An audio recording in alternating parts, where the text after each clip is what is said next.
Hello, everybody, and welcome to the Dark Council podcast. It is the Freelancer here once again with Jake. Yo!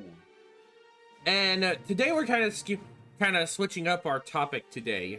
And as a fact, most of this isn't actually going to be just a general topic. Today's going to be more of a discussion video because Star Wars Celebration's going on right now. Yeah! And there's a lot of shit. There's a lot of stuff to talk about. So, there's been a lot of news, a lot of pop-ups, a lot of behind closed doors reveals that have gotten leaked. And I think among that and some other stuff, I feel like today, since it's going to be a shorter episode, we just kind of talk a bit about that. Talk a bit about that. Looks good. Yeah, no, because that's another thing that's coming up, and we'll probably talk about that. We'll probably talk about that next week. I'll probably hold Bounty Hunters for the 3rd. That way we can actually talk about. It on a dedicated day to talk about it. Also, hope you're ready for some. We may not actually have a episode on the 3rd. Oh. I gotta go to my stepbrother's wedding shower for him and his wife, him and his fiance. So I'm gonna be out there. I'm gonna be getting ready. I'm gonna be getting ready a little for. I mean, I'm also gonna be missing out. I'll be back for us to do the Force Unleashed playthrough. That much I can guarantee. Okay. I'll be back for us to continue that if we're actually still stuck in that, because at this rate, I think we're gonna be doing the finale stuff for that on the 3rd. That game's taking a little longer than we thought. And oops. Jedi Grandmaster difficulty. Everybody, the Sith Lord, Sith Master. What the fuck was the difficulty we were on? Go for like Sith Master. It was like Sith Master or something. It's the go for Papa Palpatine difficulty. Like we've been getting our ass ate in this playthrough. Some parts have been easier. Not in a good way either. Some parts have been easier. I will say this much: some parts have been admittedly easier and have been me just being dumb, but has not changed the fact that there's been a lot of problems running around. There's been a lot of problems and a lot of jank. Yeah. A lot of problems and a lot of jank. This game. Is it bad to say? Is it bad to say that I actually wished I was playing the one on the PS2 and the Wii? No, those ran better. Those ran so much better than this. No, so it feels like the second half of that game, they gave up. There's like, whatever bugs are there, fine. Just fucking launch it. Go. And the worst part is, this is for a version. This is a version that got re-released on the 360 and the PS3. Yep. Like, what the fuck? Yep. Why did you re-release? How did you make a remake for a game and then just make it worse? How did you make a remake for a game within the same year as you releasing the game before? Dude, they released this game. They released that version like a few months after this one, after the initial release of the game proper. Gross. It was within a few months that it came out, which means they had this bitch primed and ready to be that version for all fucking systems. So the way I see it is, they made the original one for the Wii and PS2. They made that one, and that was the main one. And then someone down the line said, hey, the new generations are coming out. We're going to need to make a game for that too. And instead of just like... Instead of Battlefront 3. They redid some of the code to make it work on the new consoles that were coming out. Instead of just fucking giving us Battlefront 3 like we were supposed to, because that was actually going to be the premier Star Wars game for the new consoles. Yeah, well, it's I understand that they got really pissy because of all the leaked like videos that came out of that game, and they're like, "Fuck it, we're not doing it anymore." I get that. To be fair, that was just the initial thing. What actually happened was Pandemic went under. Yeah, that was what happened. Was Pandemic went under. Man, the leaked videos of Battlefront 3 looked so good. Dude, it's so good. Oh, the fact that you could go from ground to space. Active Like, seamless it was one combat. solid seamless combat. Fuck, that looks so good. Would have been Dude, the Star Wars video shooter leaked that was defines Battle the of entire. Coruscant, and it looked fantastic. The more we talk about these canceled games, the more I dedicatedly want to make a video that is just gonna be. I want to make it an episode that just covers the canceled Star Wars video games, or what I'm gonna call like the Star Wars graveyard, which is just the graveyard of Star Wars projects that have come out over the last decade and a half. Star Wars: The Lost Files. The lost records. Fallen Archive. There we go. Fallen Archive. Yeah. There we go. There's a title for you. Oh, I was sitting there like brainstorming ideas with like Archive or Holocron, and I'm like, oh, and you beat me to it. Oh, it's so good. Fuck. Yeah, no, we're definitely like that's definitely something we'll talk about. Though I guess talking about Force Unleashed actually kind of gives us a segue into some of the first of the news that I've been hearing. And that, of course, is the fact Sam Witwer came out on stage during Star Wars Celebration to announce a new animated Darth Maul series. Yeah! Oh, And we were talking about this a while back on the stream for our last Force Unleashed episode, I think. We were talking about a Maul series. Yeah. And we were talking about the idea of how that would have been like really cool to kind of get his story after the Clone Wars kind of deal. I think the best parts that we said was, and I hope it's not live action. Yeah, no, I think that was a big caveat for us. And then it was like, yo, animated Maul series. Ooh, ooh, ooh, yeah, yeah. Yeah, no, animated Maul series. That was... So, obviously, animated Maul series, and Sam Witwer will be reprising his role as Maul. So I figured that was a big reason. I was like, you know what, we're talking about Force Unleashed, we might as well talk about the big role that this man did, aside from Starkiller. I'm so excited. Because Sam Witwer's busy right now. Like, he's doing that for the new Maul series. He's apparently going to be doing a live role as the son in Ahsoka Season 2. For, like, the Mortis gods. Okay, I was about to say, like, the son, like in The Son, the Father, and the Daughter? Yeah. Yeah, he apparently will be doing a live role for that. Oh, I don't know how I feel about that. I don't know how I feel about it either. That does give a gateway to Abeloth, though, so... I mean, they're pretty much all but confirming that there is something more with where they are at, and I think it's all tied back to Abeloth. Live action Abeloth, God help us. I would love a Star Wars horror show about Abeloth. See, and that's another thing apparently that came up as like a rumor somewhere down the line. So Tony Gilroy, the director for Rogue One and Andor, had made some offhanded comment. He made some offhanded comment about a production for like a Star Wars horror thing that he couldn't talk about. Ooh. I And want how, to be like, Abeloth so bad. Either that or the fucking Death Troopers. The plague now. Yes. See, I think those are the two most likely. I don't know what else they could actually do for that outside maybe like a Witches of Dathomir style like series, like some horror series on Dathomir. Yeah. I don't think there's many other narratives they could come up with for that. But Abeloth is gonna be so cool. Except that everyone who would have fought Abeloth is fucking dead. yeah, because there's so much going on, and Who's gonna? Okay, now that I'm thinking about it, now that I've taken some time to think about it, who the fuck is gonna fight Abeloth? probably Ahsoka.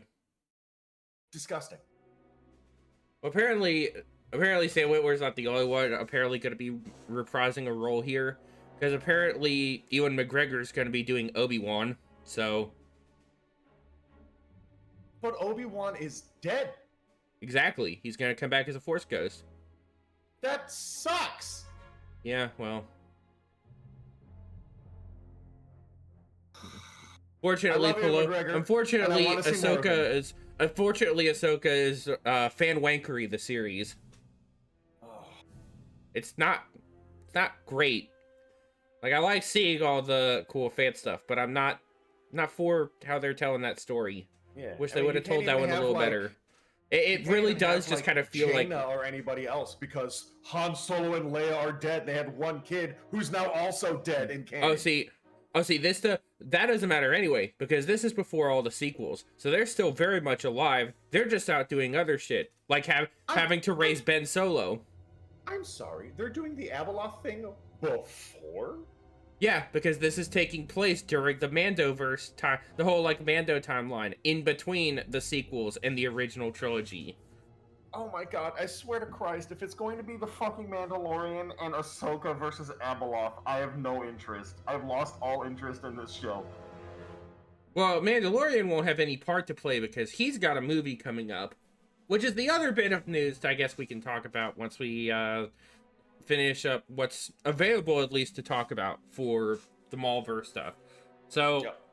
I guess so. Some of the news we have so far around the Maul series is one, of course, the big one. It's Sam Witwer going to be playing Maul, and it's an animated series. That's the two big ones. Yep. The style of animation from some of the leak shots and the stuff they showed off, is apparently going to be a style similar to the season 7 of Clone Wars and Bad Batch. It's going to be that same animation style. So, Okay. the fucking actual quality animation style. But it seems like with the way it's going to take a tone shift, they're going to add this almost like oil paint style effect to it and kind of add this almost grittier effect to it. And I'm actually all for that. Yeah, that's fine. It's going to look a little darker in a lot of parts, but it's going to be really... This one, I think, is going to be that gritty show that we've been waiting for. Because the timeline placement for this is after Maul escapes the Venator at Vancouver. When they... Okay. This takes place following Maul's story after after the end of season 7 of Clone Wars. After the end of Clone Wars, this is the story for Maul up until his appearance in Rebels. And given that this is an animated series, we could probably expect this to be a good, like, 12 to 16 episodes a season. So we'll have a good chunk of content to kind of eat through. I'm down. I'm all for it. Like, Filoni made Maul into a way cooler character than I could have hoped for, despite the fact that he still just fucking cannot catch a fucking break. Nah, dude. He's got the worst kind of luck.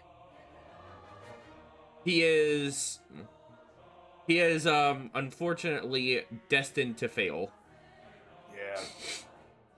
He is a character that is destined to fail in every category. God, I remember seeing episode 1 in theaters when I was a kid. And Darth Maul appearing behind the door as it opens and igniting a double-bladed lightsaber was the coolest shit.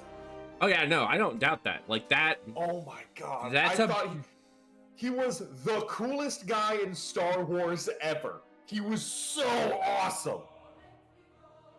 Then Gendy came along and then then we got General Grievous's most badass villain introduction. Yeah. Glorious Metal Boy. Dude. I don't know what it is, but I've noticed this recently in like a lot of Star Wars media and media in general. They don't introduce villains as cool as they used to. I know it makes me sound like an old man, and I am. No, I'm not wrong. But I'm not wrong. There's only been maybe 3 villain introductions that have actually had me like spine chill. Like they've actually like given me the air that this is a grand villain entrance. Yeah. For any of the live action stuff, the biggest 2 are Moff Gideon's appearance in the end of towards the end of season 1 of Mandalorian. That's what I was thinking, because like that And was dope. because this man literally rolls up on a TIE fighter after they shot the fuck up out of this cantina. And then he gets out and he's so calm. And He's like, this man has no fucking like.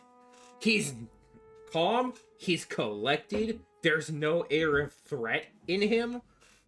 Yeah, like he's this man menacing, man is pristinely menacing, which is about the same I could say for the other live action villain introduction that really set the chill up my spine. Okay. Thrawn. Yes. Thrawn's villain introduction, Thrawn's first live action scene, was the grandest fucking entrance they could have given him, and well deserved, by the way. Oh yeah. Like the shot of one, the absolutely fucked up image of the Chimera that is pretty much dilapidated and broken, rising up from behind the castle. Like that shot alone was money. And then seeing it dock up over the castle and seeing inside the hangar the remixed version of his theme from Rebels playing for the march with the almost like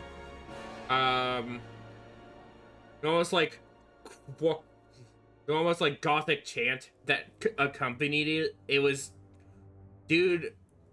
Yep. Absolute money. The way I see it is, if you have a villain that you can put the JoJo's Bizarre Adventure Dio menacing behind, and it fits, fantastic. Mm-hmm. Great villain introduction. Holy shit!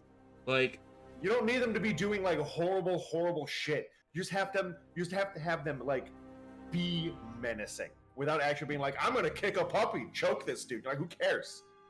Because that's kind of the issue. Stop being cartoon evil. Stop being cartoon evil. That's kind of the, I think, issue we have. That's kind of the issue I think that falls up with the kind of the issue I think we had for the sequels, villains, introductions. Like, none of them really carry that air of menace because they were just way too cartoonishly evil, or they never really gave us that air of menace that we should have done. The only character in the sequel trilogy that I found had that aura was Trader Trooper. Yeah. Because he just stood up on a pile of rubble and just went, "Traitor!" and then lit the fucking stun baton. I was like, oh my god, he's so cool! And then, of course, he gets fucking job done. But, like... I mean, yeah, like, there's but not... Like, he was more menacing than any of the other villains in that whole trilogy. I'd almost have given it... He had the aura of, like, final boss around him. I would have given Kylo Ren a bit more credit had he not just been, like...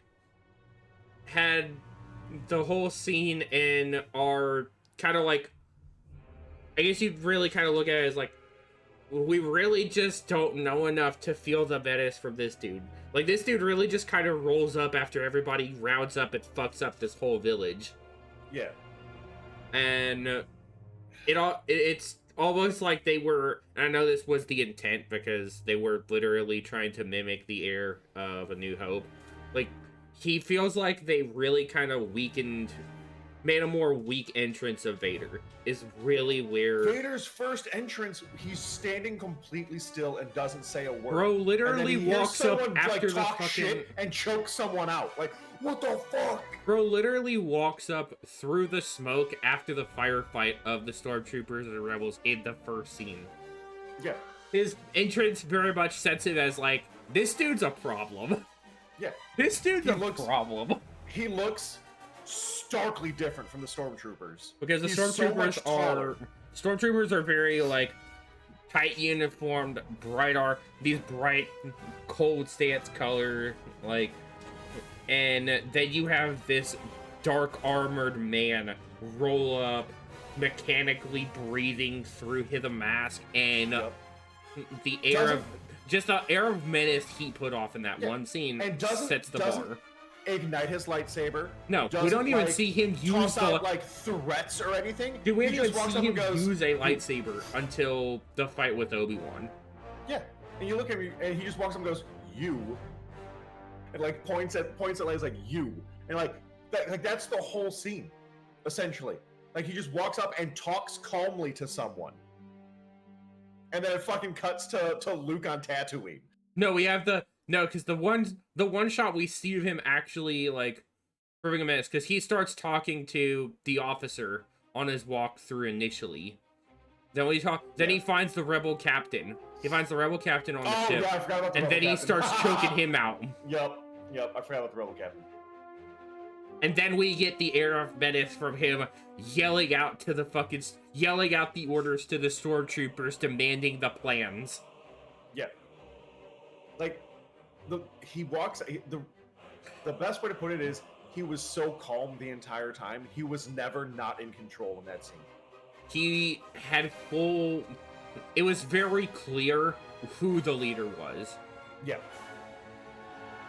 Dude, the best part is, if you've never heard of Star Wars and you saw that, you went, that guy is like the leader of the Empire.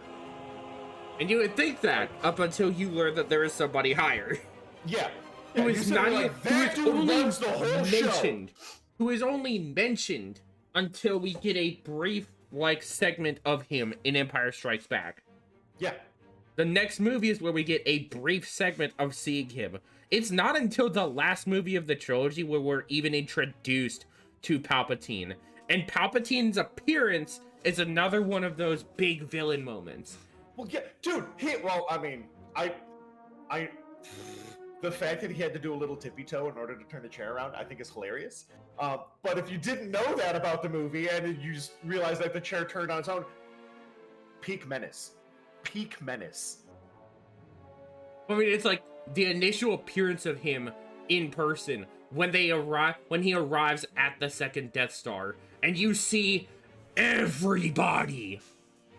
Like, that whole room is... Yep. It's like triple the number of when Vader first arrives. Because Vader has a similar introduction when he appears at the start of Return of the Jedi. Mm-hmm. And when he tells of the Emperor's coming, that alone sets a whole tone.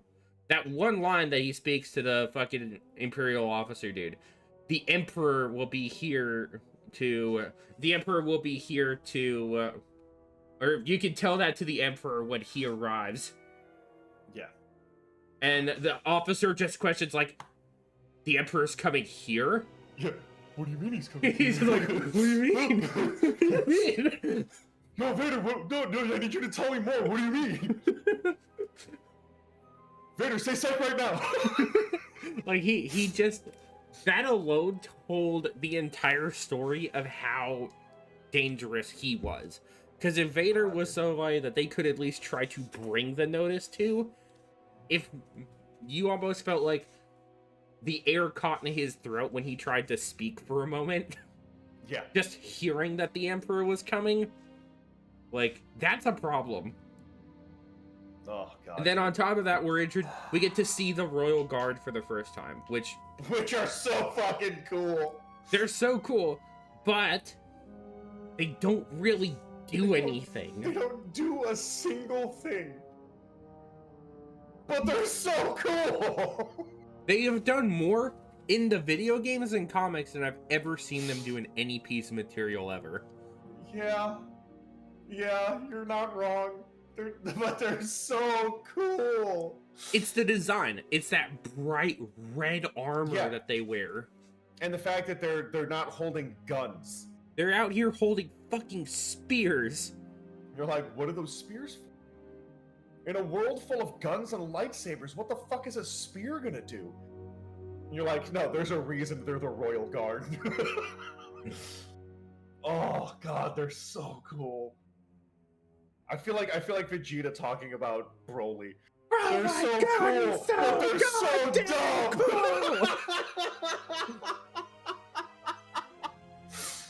Oh.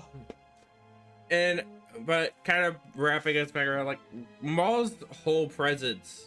Maul was the precedent for, like, here's the first villain here's one of the first villains. Because we're obviously introduced to the Neimoidians and the Trade Federation as our initial villain. But Maul's introduction... suck. Maul's introduction alone, like, we're seeing Sidious talking to him and like, this dude looks strangely like the Emperor. Wonder what that's about. Yeah. Huh, weird. It can't possibly be related. What do you mean his apprentice is this guy? Where's Vader? Where's Vader? But at the same time, I was like, this dude looks scary. Like, this dude literally looks like he brought the devil from hell himself. Right? Did you... And you find out, like, no, there's a whole race of those guys. What do you mean? What do you mean? That dude looks like Satan. He looks like that one guy from It Follows. Mm-hmm. Like, he literally, just the air of, like... No, Insidious. Sorry, not It Follows. Insidious. Like, the way he looks alone when he's first introduced over the holocom. Over a holocom! Yeah.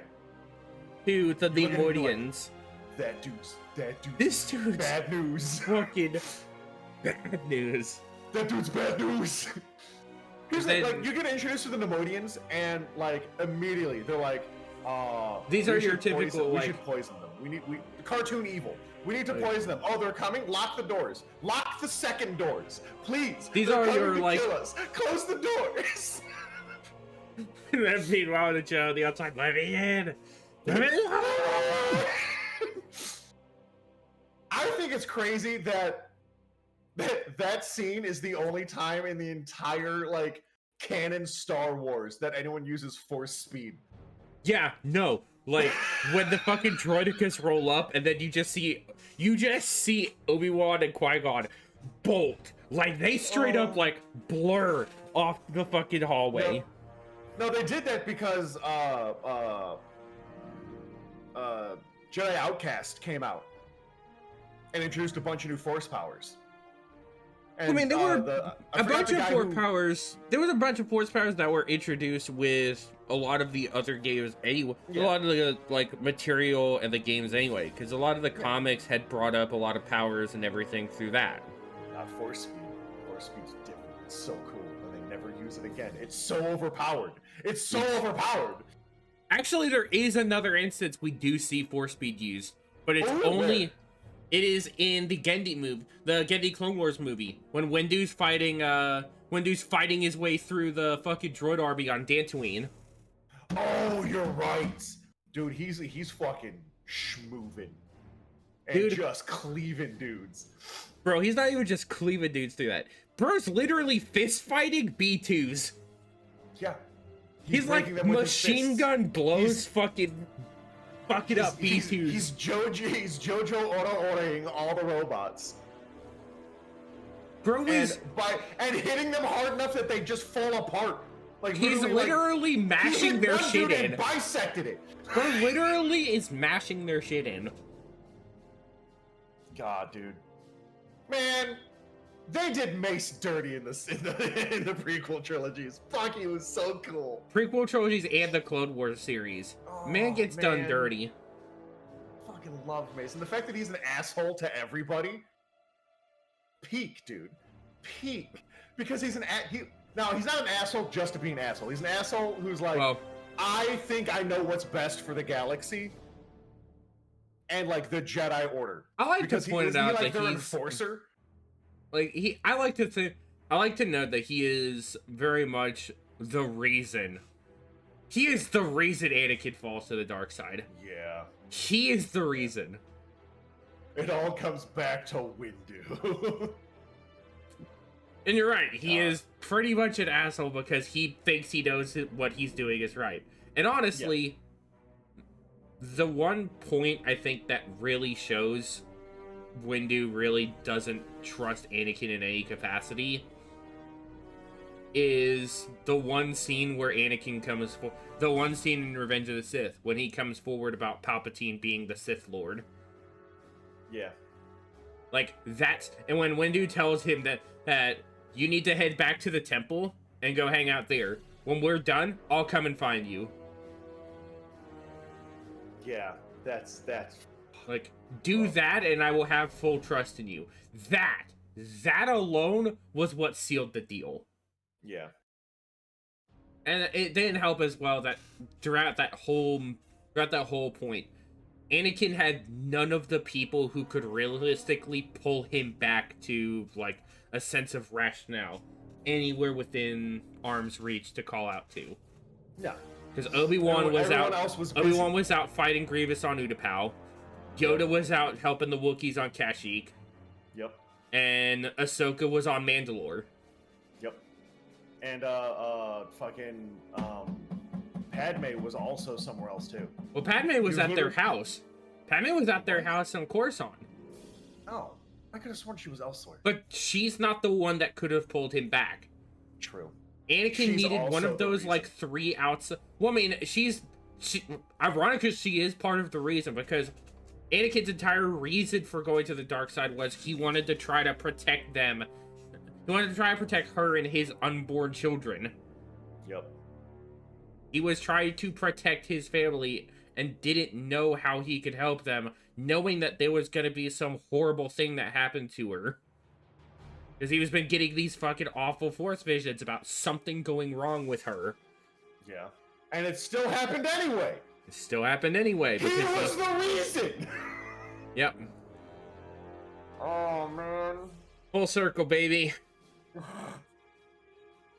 Imagine being like, my wife is going to have a really bad time, and I need to do something to stop that from happening. And then you become the reason why it happens. And then as you're burning alive on Mustafar, and being strapped into a robot suit, you realize what happened. You're like, it was me. I did it. I was the reason. No. Fucking. God damn. The worst audio clip in Star Wars.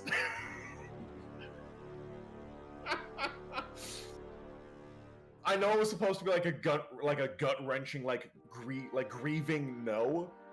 But the fact that it had the auto-modulated because of the suit, it sounded so dumb. So sorry James Earl Jones had to do that.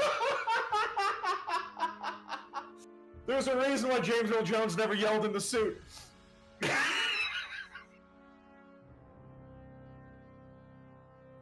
One, he wasn't in the suit. I mean, yeah, no. One, he wasn't in the suit. One, he wasn't in the suit. Two, even they knew, like, the voice modulation they had set up to make the voice sound the way it did wouldn't do well with, loud noises. I mean, that was kind of shown during the fight with Palpatine in Return of the Jedi. Like, when he fucking throws Palpatine off the ledge, he's just like, no! Yep. And even then you're like, that sounded a little weird, but it very much, like... Yeah. Makes sense for that moment, because like you think it's just, oh, the suit's being shocked to shit back. Yeah, he's being electrocuted as he throws him. No wonder why it sounds weird. But no, the other one, he's freshly put in the suit. Yeah, fresh in the it suit. Very much shows that like it's rough. Oh, Rough. even when I saw that movie, I was like, I laughed. I was like, that sucks. I shouldn't be laughing, but that is so bad. It really is. Oh. And then Padme dies because she's sad. She suffered the heartbreak death. She suffered total heartbreak death. Oh man. Well, it's almost as bad as Total Soul It's Death. like she gave up. Shut the fuck up. It's like she gave up. Get out of here. She's losing the will to live. Like, bitch, you got kids now. You have to live, dumbass. Motherfucker. You're gonna orphan your twins because you're sad. Shut up. Orphan your twins because your baby daddy fucking died. Boo! Fucking get over it, bitch. That would actually she's a good character, but like, fuck, dude. You know what I actually thought about that? That'd be an interesting what if kind of idea. I know I've talked about wanting to do some what if type content. some what if type stories and discussions on the podcast. And I think that actually would be an interesting what if. Like, what if Padme actually decided she was going to, like, try to survive for Luke and Leia? Yeah. What if she decided she would obviously have to go into hiding. Well, I mean, fucking obviously, but she'd probably have Obi-Wan being the one protecting her in the first place. Yeah, which would just make Vader even angrier. Which also makes Leia's story very different. Yeah. She's no longer a prince. Well, I mean, technically she's still a princess. Well, but she's a... well... She's not an Alderaanian princess. She is a proper... Rest in power, Alderaan. She is properly from Naboo at that point. She's a proper, like, royalty of Naboo. Her and Luke both are. Yeah. Instead of one being a nobility of a just shithole planet. That probably also means that Obi-Wan's the one training both of them at that point. Yeah, they would have both been Force users. Like, immediately. Mm-hmm. They would have been so fucking strong if they would have had a lifetime of training from Obi-Wan. Would it be a very interesting idea to explore at some point? Oh, man. So, I guess we'll... fan fiction. We're doing what ifs. Might as well be doing fucking fan fiction. Fucking Star what ifs. Wars is just fan fiction. I mean, it don't is. care what anyone says. It is. It is. Dude, we were literally just talking about all the shit that Ahsoka's doing. Fucking course, it's just fucking fan fiction. It's just, hey, we really liked Star Wars growing up, and now we get to write Star Wars stories. Like, fan fiction, I see. Bitch.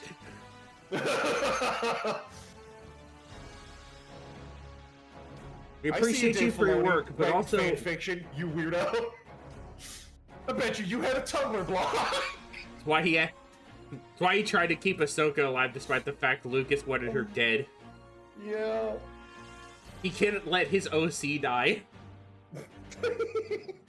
Dude, the worst part is that fucking, like, green text that's now audio of just Obi-Wan talking to Luke about Ahsoka, and it's just the most horrid shit you've ever heard. Oh my god. Luke. Shut up. The worst part is I've heard it so much at this point, all I have to do is see that one's, like, little sliver of Obi-Wan's eyes, and my brain goes immediately, Luke, did I ever tell you?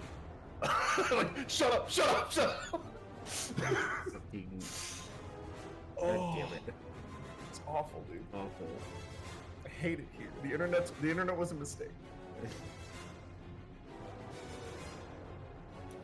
Well, we want to talk about mistakes next. I guess Mandalorian and Grogu is the next place we explore. And wheel us back on topic. Ugh. Tired of Grogu. It's alright, we didn't actually get to hear anything about it. We just know that they revealed a trailer behind closed doors again. Well, yeah. Because they don't want the fans to look at it and be like, this sucks! Especially considering they're retconning a lot of shit. At least from everything we've seen from, like, leaked photos of the trailers. It's a lot of, like... They retconned a lot of shit. I don't know what Favreau's doing over there. He's trying... what he's doing is he's taking other people's work and then making it his own by changing it a little bit and being like, I made this. I don't get it at all. Like, the big one, obviously, is the fact the Razor Crest is back. Like, Mando has the Razor Crest again instead of his fucking Naboo Starfighter. Of his fancy, heavily fucking modded out N1 Starfighter, which, by the way, is probably one of my favorite. Like, I will say this. The N1 Starfighters were kind of weird for me for the longest time, but when I saw how they modified it in Book of Boba Fett, the way they basically kitted it out and hot rodded it, essentially, yeah, it actually is one of my favorite fucking, like, redesigns of a Starfighter. You were to turn the N1 into a snub fighter and modify the shit out of it. It's so cool. Like, have you seen what it looks like? I have not actually. I'm gonna pull up an image.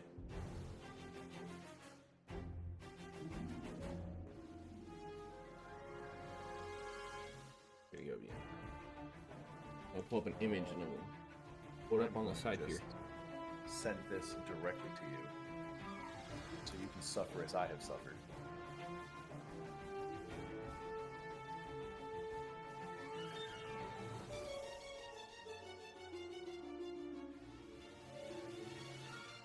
I work for this stuff.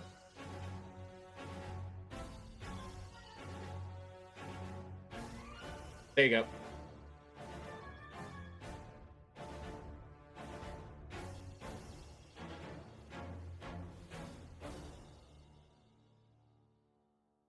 Oh no, I have seen that.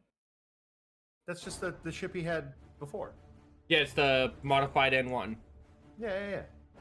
The ship he got after the Razor Crest. Crest. Out the Razor Crest. No. I was like, they hot rodded the Razor Crest? That's dope. No, the N1 was. No, the N1 is the. No, he doesn't have the N1 now. He has the Razor Crest, which, again, got kind of bloated up in book at the end of towards the end of season 2. Yep. Dude, I love this fucking N1. It was so cool. It was actually really cool because I'm like, what sort of fucking fighter did she play to give it? Was it some kind of weird legend ship? And then she reveals the covers are like, oh, that's an N1. That's a Naboo Starfighter. It's so cool. It's a Nubian N1 Starfighter. That's fucking insane. Oh, they're gonna mod them. They're gonna mod that. It's gonna be dope. Oh. This thing looks like trash. This is gonna be the best fucking redesign and it's gonna be the best redesign in the galaxy. Yeah, it's so cool. And it did actually turn out really fucking cool. It was dope as fuck. It's actually, I still think it was one of the cooler like redesign ideas because not only does he have like, not only did he account for what did they account for Grogu when making it, but they still can modify that port out for a proper astromech dock. Yep. So he could keep Grogu in there, and if he ever has to have an astromech on hand for a mission or job or whatever, he could replace the pod and modify it out and refill the astromech slot. Yep. Like, that's just dope. That's a really dope idea. That's really cool. It's really cool. I love it. It's easily one of the cooler redesigns that they did for a Starfighter. I think it's really cool. Now, I'm kind of upset that we just kind of like, oh, hey, here's the Razor Crest again. Like, why? What even is our story here? Like, Mando is done. Bro went out to the country. Bro went out to the countryside and retired. He done. Fuck you. The story doesn't matter. All that matters is they want to make you feel. They want you to buy more shit. They're jingling the keys in front of your face. Look over here. Jing, jing, Don't jing, worry look, about look. where we're taking your credit card. Ugh. It's a big fucking... That's the part I think that pisses me off the most about this movie, is the fact it's literally just a merchandising scheme. Yeah. It's just a merchandising scheme. That's all Grogu was. That's all Grogu was, but at the same time, the story that came out for Mandalorian itself was still good regardless. Because you had this dude who literally didn't know what the fuck he was doing. Like, this cold...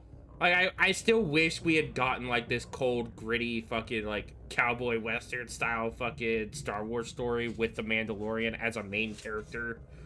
Yeah. I'm fine with what... I'm more or less fine with how they did Grogu's integration. Like, he was just this little... But the second I saw it, I'm like, oh no. Here's the thing. I would have preferred Grogu just growing up to be a bounty hunter. I don't care that he's like, oh, well, look, he's got four... I don't give a fuck. I think it would have been cooler had he, like, had Mando raised Grogu with the other foundlings to, like, you're a Mandalorian now, Grogu.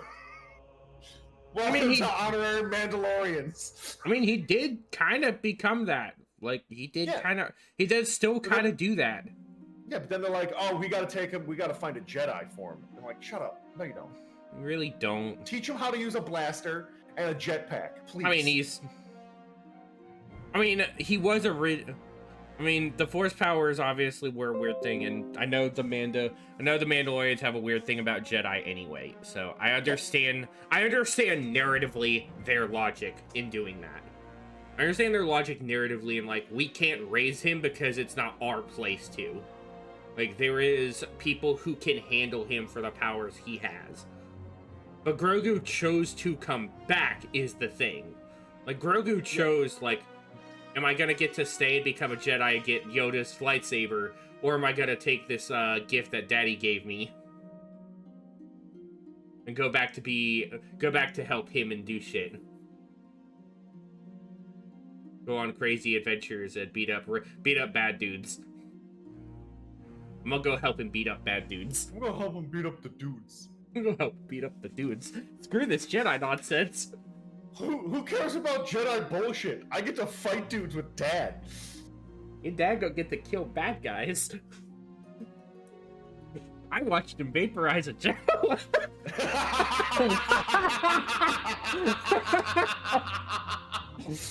Little baby Grogu's like, I want to vaporize dudes. I have an insatiable bloodlust. Yes. Murder.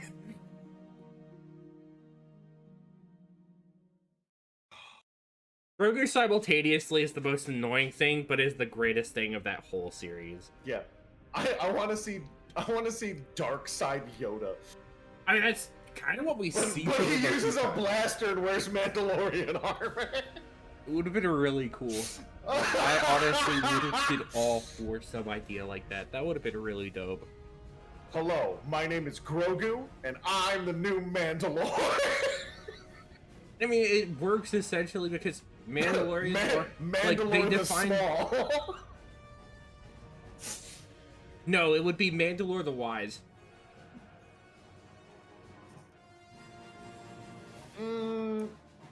Not right away, it wouldn't. No, not right away. They'd make a joke. They'd make a joke about it for a while, but he'd prove to him about it. He'd fucking set the bar for what kind of Mandalorian he was. Here's the thing, yeah, they would start calling him Mandalore the Wise as a joke, but he would never call himself that. You know, Mandalore the Small as a joke. Nah, I like it the other way. Of course you fucking do. I like it the other way. Well, well, well, if it isn't Mandalore the Wise. Shut up! It's Mandalore the Small and you know it! Awful. Awful. Die! Die! I really don't have a whole lot. I really don't have a whole lot to say about the whole Mandalorian Grogu thing, other than I'm really not for it.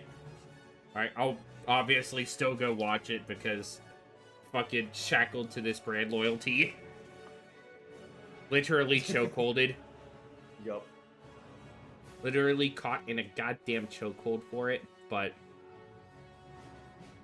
that's kind of all I really have on that one.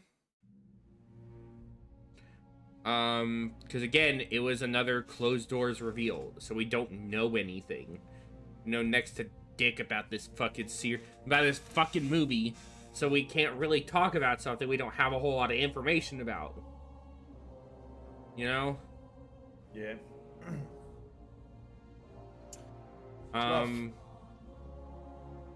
I guess we go into the next topic, which is another movie that is going to be coming out apparently around 2027. Oh.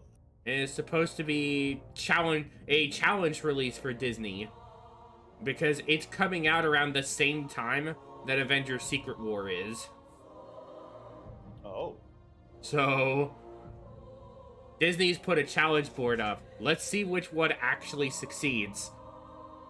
Because the big reason for this is, one, so I'll go ahead and tell you what the title for the movie was. It is called Star Wars Starfighter. Okay. The movie is supposed to star our main character, played by Ryan Gosling, apparently. Yo, dude, he's literally me for real, for real.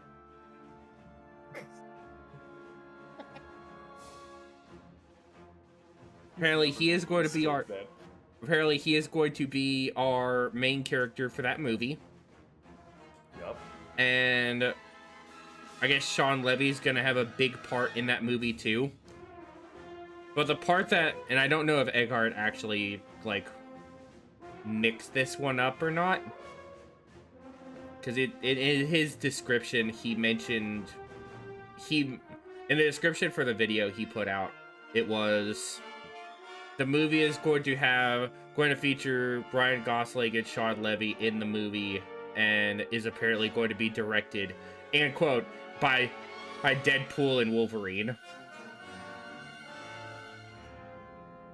Which means Ryan Reynolds and Hugh Jackman directing this movie. I think he probably would. I don't know. Wouldn't it be director of Deadpool? So that's what I thought. I don't know if that's a typo or not. That's got to be a typo, because you would have just called them by their names. Got to be a typo. May have been. I don't know. It was never Hey, clear. get on It that. was not. Get on that. Not We clarified need in the comments. clarification. Not clarified in the comments. All I know is Sean Levy, who had a part in Deadpool and Wolverine as the lead writer,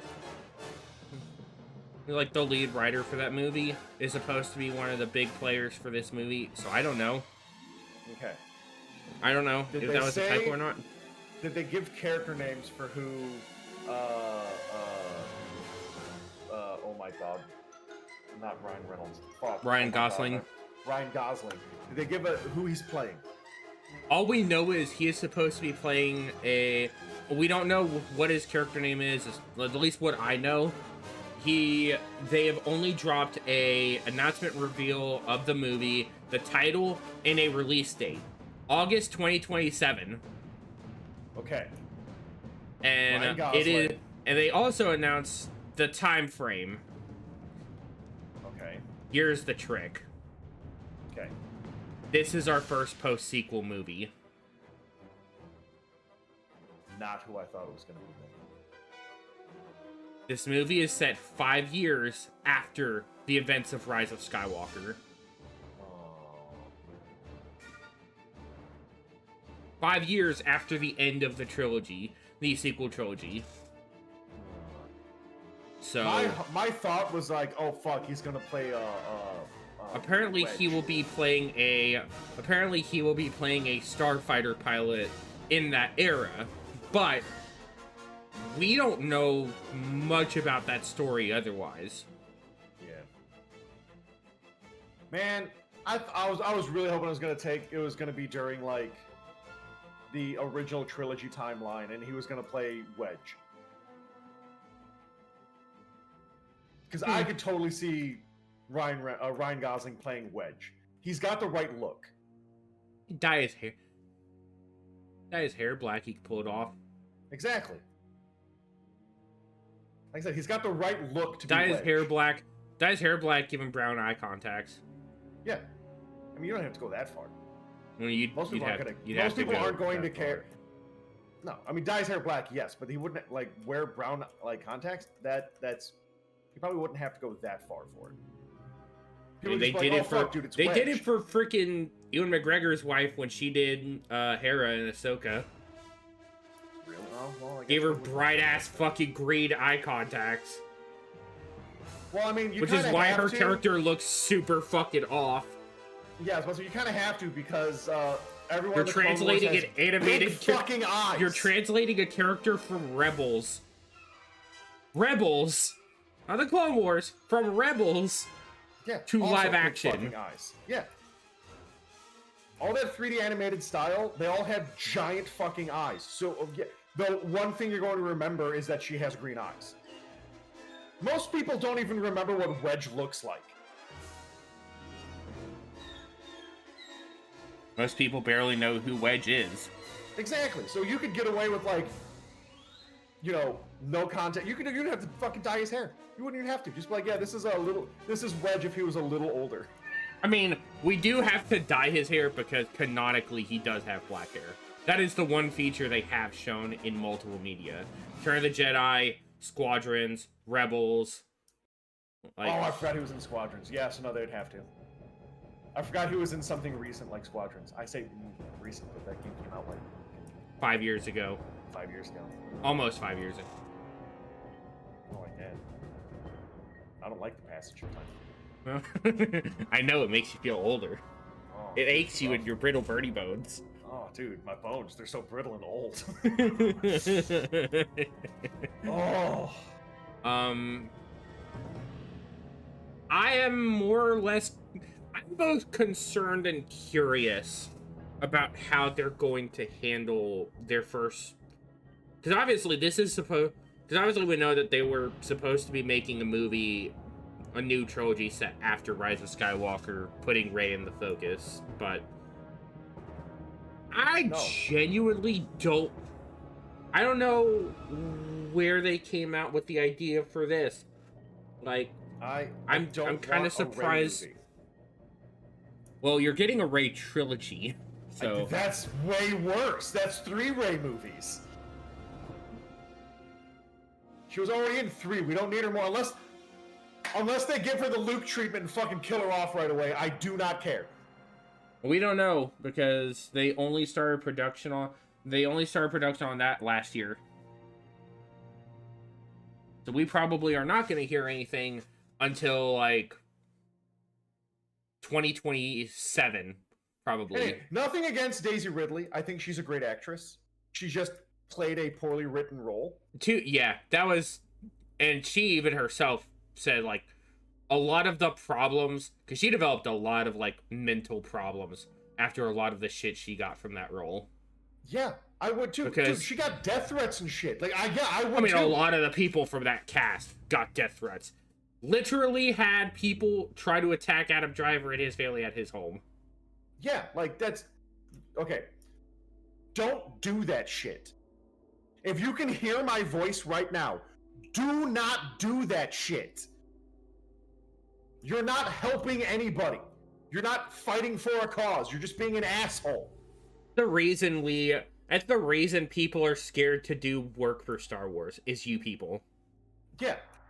Hell, the guy who played... Actors themselves have come out stating Star Wars is one of the scariest franchises to do work in because of the fandom. Yeah. It's that and the Harry Potter. Dude, the guy who played Draco Malfoy, I can't even fucking remember his name. I have no idea. For, like, the longest time, couldn't go out in public alone because people were trying to attack him because he was being mean to Harry Potter. Because people can't fucking realize that is fiction. It's not real. They're actors. They're acting. Like... And for the most part, like, if a role is, you know, acted well, but the character sucks, that's not their fault either. Not. That's the writer's fault, or the director's fault. The actors are there to act. That's it. They don't get to write their own lines. At least not all of them. Some actors do get to ad-lib and write their own lines, but they've earned that shit. You gotta be Ryan Reynolds level good to be able to do that.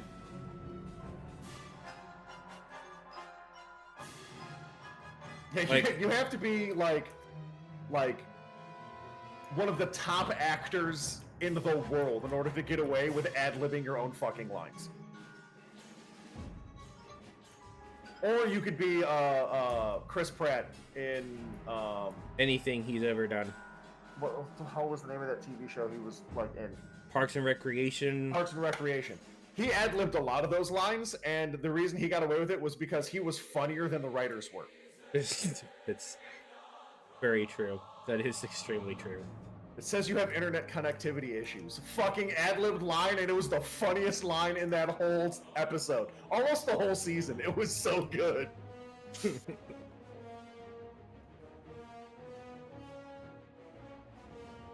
There's Yeah, there's a like, lot of there's a don't lot be of an asshole to problems. the actors. At Like- least not because of the characters they portray.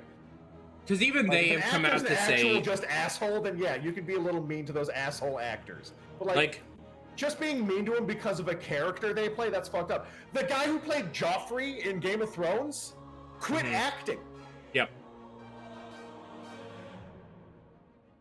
because he was getting violently attacked. And you're like, stop doing that shit. I mean, that was the whole thing with, like, kind of bringing it back around to other Star Wars actors who have faced some of the shit. Ahmed Best, the fucking Jar Jar actor. He got fucking, like, he almost got ruined on the franchise No, because if you want to be mad at someone for Jar Jar, be mad at George. George did that. George Lucas George did that on purpose. He handpicked Jar Jar as a character and threw him in the movie to be awful because he thought it would sell more toys. Because he thought it would be funny to have gag character. There's nothing to do with Jar Jar. Yeah, I don't think Jar Jar is a good character, but again, that's not the actor's fault. Honestly, The actor just did what he was told. I at least give, at least to the characters benefit. Clone Wars helped flush out Jar Jar a bit and gave him more than just being silly, funny, like pretty, like silly, funny, clumsy character. Like Jar Jar actually did shit in the Clone Wars. Yes, Like this man got shit He was done. still the goofy character, though. He was still a got shit goofy done. character, but I almost want to say he got the Usopp treatment. Yeah. He almost gets like the Usopp treatment, Yeah. where he's very much like the clumsy, goofy character, but at the same time, like he needs to Sniper perform. King. The same time Sniper King. Yeah, Sniper King's dope. Sniper King is really cool.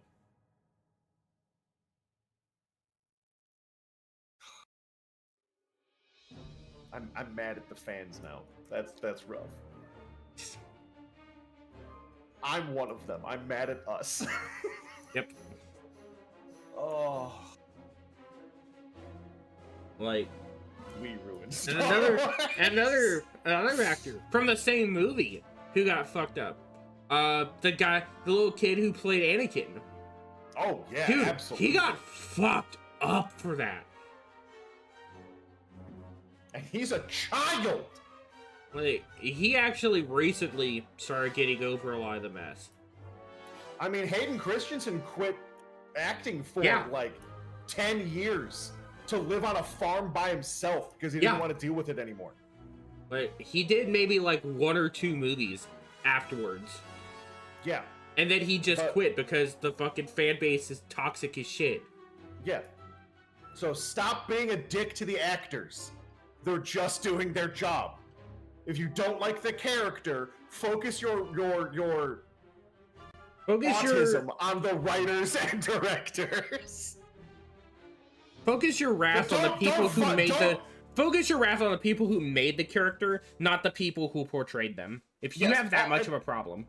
And still, don't physically like assault them. Don't like go into their It's one thing to homes. voice complaints and criticisms, but don't go out of your way to basically bully those individuals. Yeah. That's not don't not harass okay. them, but you can be like, yo, I think what you did is shit and here is why.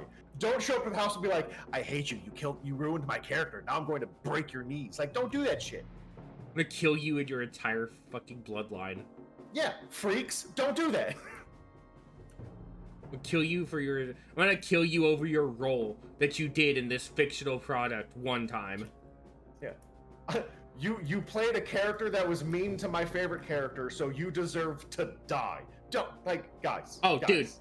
One of the relax. most toxic fucking groups in Star Wars, I think easily, is, at least as far as sequel fandom goes, is the Reylo shippers. Ugh. Ugh. Those fucking psychopaths. Ugh. Those absolute fucking psychopaths. I hate the fact that you said Reylo. Oh, that makes me feel so gross. That is their official title. That is the official title for them. They have a Hate it here. dedicated community, and it's awful. I hate it here. I wish you would not. The internet is the worst. Stop shipping people. Fuck. Blanket statement. Don't ship people. It's never not cringe. Never not cringe. Dude, anime shippers I think are the worst. Awful. So I'm calling you out, anime fans. I am also one of you. I have the right to say this. I think we're cringe, and I need us to stop. So you also are an anime shipper.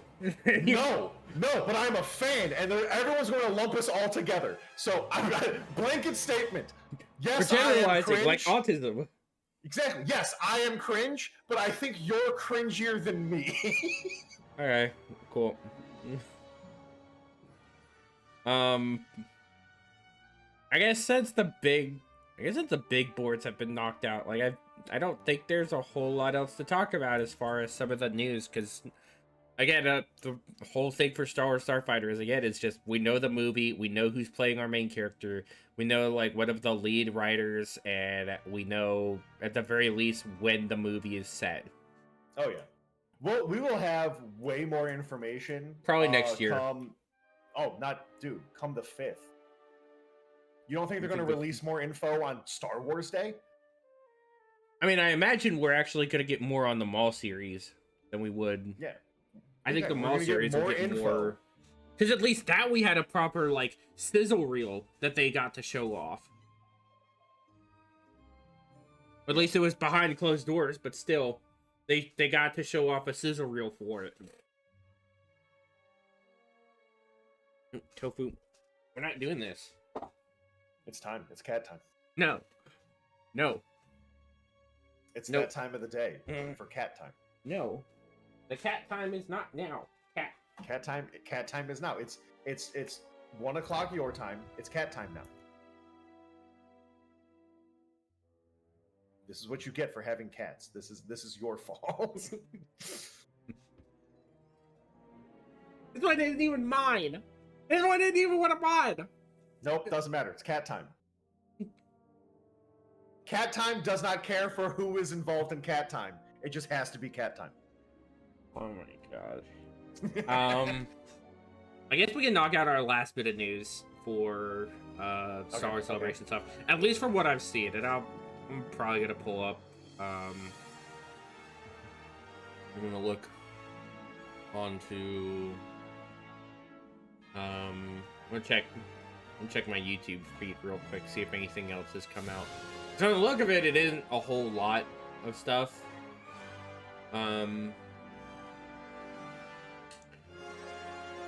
Doesn't look like a whole lot of news has popped up.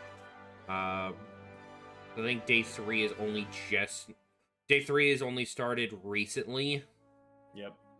If it hasn't already, it's going to in like the next couple hours, because Japan time. Yep. Japan time. But the last bit I think we can really cover, and probably is our last thing to kind of cover among some of our minor discussion, is the new Star Wars game, Star Wars Zero Company. Oh? So, we did officially get a trailer, and at least a release year. It will be next year when we actually get the game. So, for those hoping we were getting something this year, hate to break your hearts. No. Unless somebody during the Summer Games Fest comes out and absolutely fucking sidebars us, like Creative Assembly officially announced that Total War Star Wars game that's been rumored about. Yeah. Because I doubt they're going to hold that for Star Wars Celebration. They're going to wait till their usual release announcements at Gamescom. Because it's about that time we get a new Total War. With Pharaoh done and them pushing through some of the content of Total War Warhammer 3, the next Total War has to happen within the next year or two. Hold on, doesn't EA still own the rights to Star Wars? Nope. For like games? No. No? No, that is all under the official Lucasfilm Games brand. Okay. They own the license to publish Star Wars games. Publish and release Star Wars games. However, developers and other studios are allowed to release the games. Okay. So they work with other publishers. They are basically the game side for the Star Wars Disney brand. Okay. They're a dedicated side of the Star Wars games brand. Okay, because I know for the longest time EA had like exclusive contract with Disney for Star Wars games. Yeah, that ended like 2 years ago. Do anything with that ended like 2 years ago. Okay. Because that ended in 2023. Okay. Which is why we got Outlaws last year. Oh yeah, because we love Outlaws. Yeah. Which also got a DLC announcement, which is for that. Who's gonna play it? I mean, you're probably gonna play it. Unfortunately, we will probably end up playing it in the future. Yeah. I'm not buying it until it goes on sale, but yeah, I will not buy that bitch until it goes on sale. But I will probably, fortunately, still play it. Luckily, I have a 4090 now to actually play it on a decent graphics setting, so. Well, there you go. At least the trash will look good. I will say this: I did actually play it for like a run on the Ubisoft Plus account thing, for like their stream service thing where you can play their games for free or whatever. Yeah. Like the membership. I tried it out for a while. I did find myself enjoying it. Do I think it is the greatest Star Wars experience ever?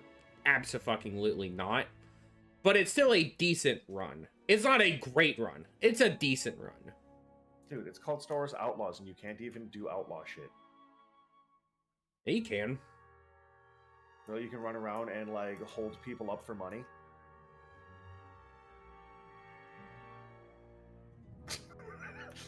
Silence speaks. This isn't Star Wars Grand Theft Auto, jackass. Hey, with a name like Outlaws, it should be.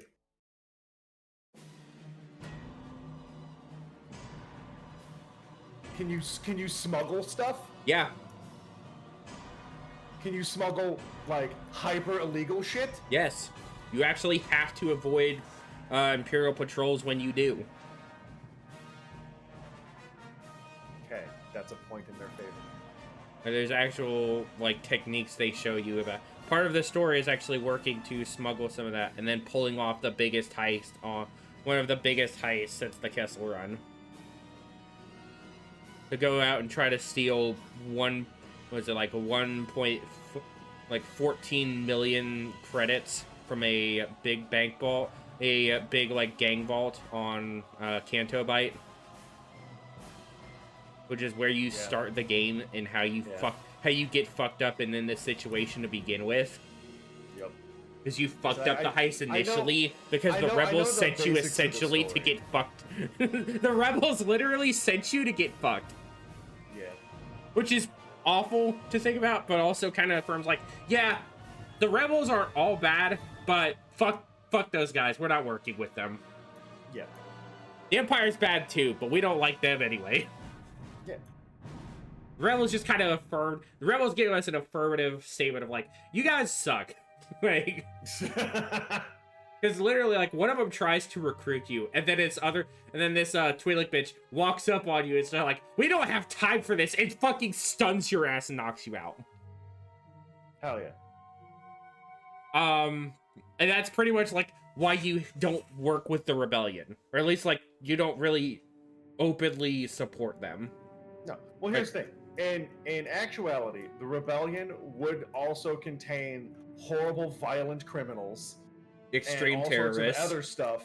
Yeah, ex-terrorists. No, like not ex-terrorists, not ex-terrorists, current terrorists, because they're all pretty much terrorists, for lack of a better word. You're right. But they are extremist, terrorist, murderers, pirates, criminals. They're not. The rebels aren't good people. No, like much like the Empire isn't good people.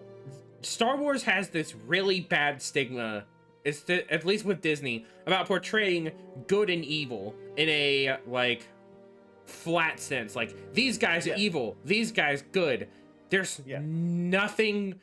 There's Like no that's gray. why I like Andor. That's why I like Andor so much. Yeah, dude, because Andor's dope. it shows that line that the rebels cross on every occasion to do the work they need to, so that people understand like the Empire can be fought, but it's not going to be a nice battle. It's not going to be the whole like hero journey thing like what Luke went through. No, it's gonna be dirty shit that you have to do. You have to do a lot of. There's a lot of wet work. You have to There's see a lot of some assassinations and explosions. There's a lot of sabotage, a lot of stealing. That's kind of why I like the Fantasy Flight Age of Rebellion system. Because if you wanted to do a rebel campaign, it really puts you through the ringer of like you're gonna get up to some really like dirty shit sometimes. And it actually rewards you for doing some of that dirty shit and kind of enforces that with some of the classes that you play with that. Like professions that you play in that really kind of for like, yeah, you're not just gonna be walking up to Imperial delegates to work on like peace talks or something. No, that's not what's happening. You're going to have to like fight your way through a compound or sneak in and fight your way through. And again, I like a lot of the way Outlaws handled itself as like, I think one of the reasons I liked it as much as I did is because the way it felt reminded me less of a Star Wars, like, reminded me less of like just being another Star Wars game. It kind of made me feel like if Star Wars and Splinter Cell kind of crossed into a sort of mishmash. Okay. And as somebody who is very much a fan of Splinter Cell and Ubisoft stealth gameplay, I'll be honest, shit like For Honor, pass me on that. Yeah, that's fair. I like Ubisoft for a lot of their stealth games like Splinter Cell, Ghost Recon, Assassin's Creed. That's why I like the Ubisoft titles. There are a few exceptions, obviously, like I like Rayman. That's a classic for me. Always will be. Yeah. Dude, I miss those kind Far of games. Cry Like is Rayman, another big Banjo, one. Kazooie. I miss fun adventure platforms. Fun adventure 3D platformers. Yeah, well, there's a couple that have been spying up on the indie scene that look interesting. Ukulele apparently was really good. There's one that's from this like small indie team that's like a long passion project in the works. I don't know if you've seen it or not. It's called Billy Bust Up. I have seen that. That one looks like it'd be a fun one when it actually comes out. I actually am kind of excited about that one. I just added it to my wish list, like this week. Because I will say this, I'm not against 2D platformers, but I've always been more of a fan of 3D platformers like Spyro, Crash Bandicoot, Sly Cooper. Rayman, all that shit. 3D platformers have always been my big thing. One of the ones I remember a lot was Ty the Tasmanian Tiger. Yes, that one was also good. That one was... I played that one and I played the second one on my buddy's PS2. It was so fun. Gear Grit. That's the one I saw. That looked really, really good.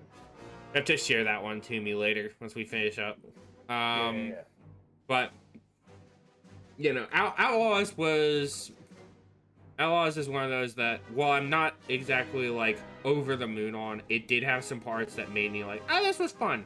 Because even some of, like, side activities that you do, like doing the side missions, actually having to work to do your, to get your upgrades instead of just go on a collect-a-thon. Yeah. Be like, hey, I got enough fucking power point. I got enough fucking ability points because I beat up enough dudes. Now I get to upgrade this thing. Which upgrade do I want? I want the one that helps me beat up dudes even better. I want the one that makes me sneak faster. I want the one that lets me pickpocket the dude while he's looking at me. I want to be able to reach into this man's pockets while making eye contact with him. I genuinely like. I don't like a lot of what Assassin's Creed became. I think that's probably why I don't like some of the later titles. Yeah. Because for me, in the first place, the only one I've ever actually played and finished was Black Flag. That's the only game I have ever played and finished as far as Assassin's Creed titles. I've beaten 1 and 2. I want to say like halfway through. Now, I have Flag, played a bunch of them. But I think the only ones I have not played are Revelations, Rogue 3, and Liberation. Not counting the platformer ones, the Chronicles. Once they started adding in like RPG mechanics and like levels and shit, I was like, I'm not interested in one. Like, Origins, I thought was gonna be something interesting. Like ancient Egypt was a cool setting. Greece was kind of like, but like, man. I think another part I started getting more of a problem with after Syndicate, I think is when I really started to develop this problem. I don't care about the shit that's going on in the present timeline. I don't give a shit about any of that. Y'all can take that story and just be gone with it. Yeah, I want to play the cool fucking assassins dude. I want to play the cool assassins dudes in these historical moments. I don't give a shit about this Animus nonsense or freaking any of that. Tell me these cool fucking like weird alt history bullshit. Like, yeah. Let me fucking go fight George Washington and fucking murder his ass. Yeah, I want to kill the. I can't say that on a podcast. I can't. Hold on, I can't say that because it's technically illegal. I can't say that. I want to. I want to destroy George Washington. I can't say. For legal reasons, this is me explaining it. This is me explaining it for legal reasons. I can legally, it is illegal to say the phrase, I want to kill the President of the United States. It is illegal to say that. I mean, like, getting to fight those historical figures in the first place is cool. Getting to see some of those historical figures. I think the reason I like Black Flag as much is because, one, I was really big into pirate stuff through the later part of middle school and high school. Dude, like, pirate stuff never goes away, dude. Pirate stuff is always cool. It never loses its flair. It is always something. It's always cool. It is something that can always bring you back, but that's one of the things that I'm like really fond of when it comes to. I think that was really cool to kind of see, like, seeing Blackbeard get his big fucking send off. Like, seeing that man go out in literal blaze of glory helping you out. I also like Black Flag's story in the first place because you don't initially start as an assassin. You're this Joe Schmo smuck who got washed ashore in the middle of a fight with an assassin. And then took his identity and later find out from an actual member of the Order that he was a plant to go and infiltrate the Templars. And you're just this dude who's along for the ride and getting roped into it. That's why I like Black Flag as much as I do. Because Edward Kenway, to this day, will always be my favorite main protag for an Assassin's Creed game. Because this man literally started off as just a schmuck from a pirate crew that got wiped out. He was part of a fucking pirate crew that got wiped out by another pirate crew. Who were privateers for a Spanish lord. For a Spanish governor in Cuba. Yep. You get fucking...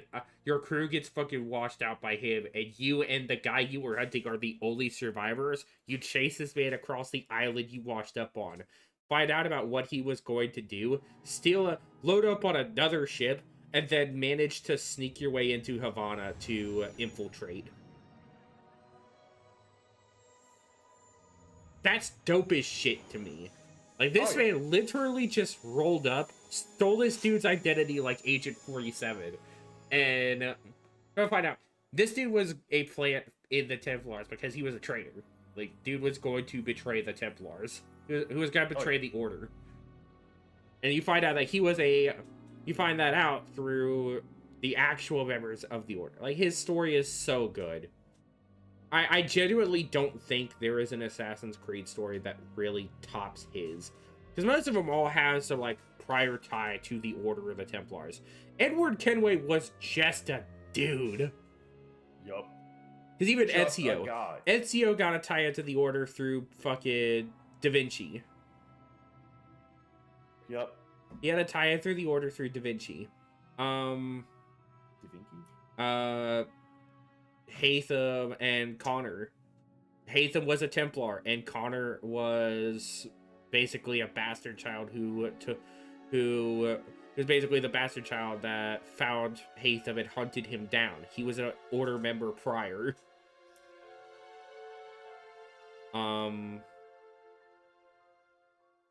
And then you get Arno, whose father was an assassin, and he gets killed by the guy from Rogue. Like, he gets killed by the dude from Rogue at the start of the game. That's how he gets roped in, because his lover, for lack of a better word, and her father were Templars. And you kind of see more of the weird order there. Syndicate, you're literally the pair of assassin twins, Edward, Jacob, and Evie Fry. Yep. And then Origins. Origins, you're playing as...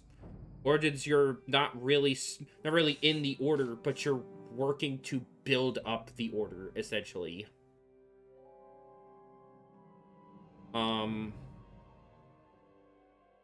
Freaking Odyssey.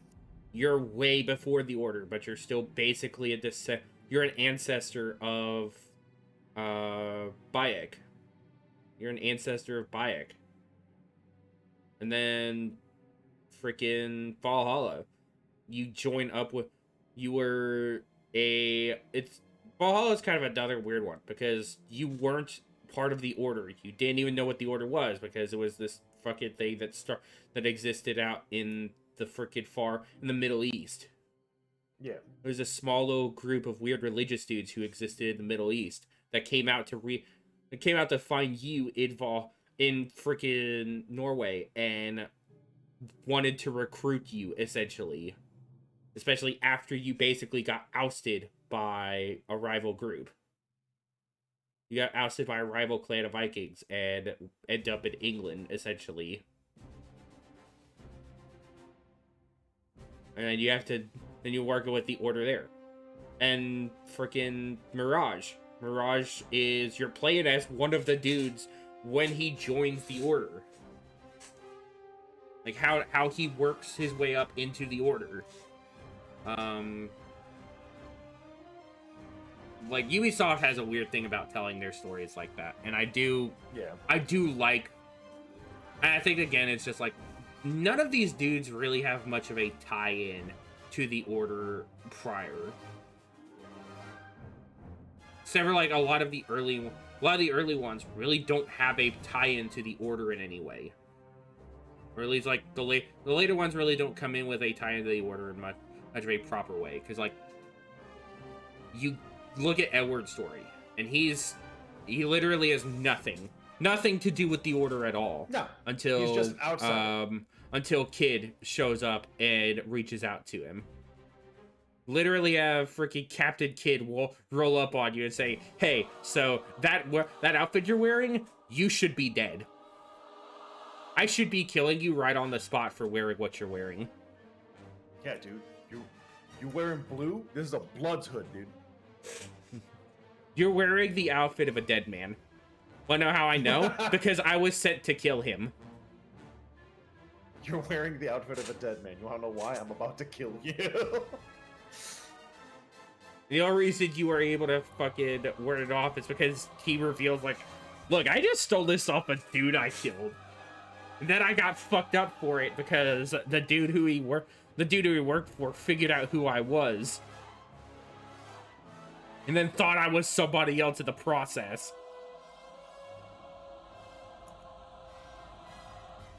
Edward's whole story is just really cool to me. Like his is the most unique story, I feel like. Of all the characters in Assassin's Creed, his is the most unique because he just kind of gets roped into it, for lack of a better word. He doesn't have any prior initiative until later on. Like, his initiative to the Order really doesn't kick up until, like, the end of the story. And his is all just off a revenge bin from, like, the guy who fucked him over. The fucking Spanish governor dude. Yeah. And that's the only reason he even gets involved with the Order, is because he wants to go off that dude and his posse. Because they fucked him over. And nearly tried to send him off to be the freaking slave on a sugar plantation.